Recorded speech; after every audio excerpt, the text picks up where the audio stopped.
Welcome back to my page. তো আগের ভিডিওতেই আমি আপনাদেরকে বলেছিলাম যে আমি শ্যামসুন্দরী মায়ের দর্শনের জন্য গেছিলাম।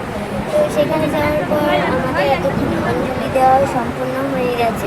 তো এখন মায়ের পায়ের পুষ্প নিয়ে আমার ছেলের কপালে এটা ছিল ভাইটি। তো এগুলো হওয়ার পর আমরা চলে গেলাম, একটুখানি বসলাম। কিছুক্ষণ বসে থাকার পরই শুরু হলো মায়ের ভোগারতি।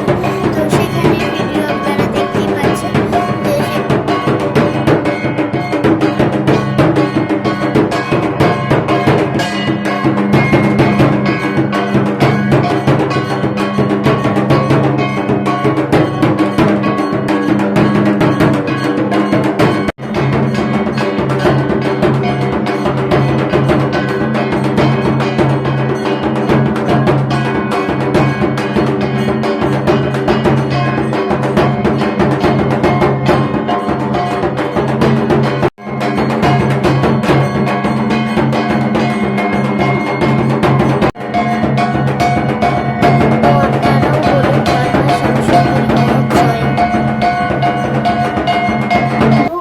দেখে আমরা সেখান থেকে ভোগ খেয়ে নিজেদের বাড়ির দিকে রওনা দিলাম।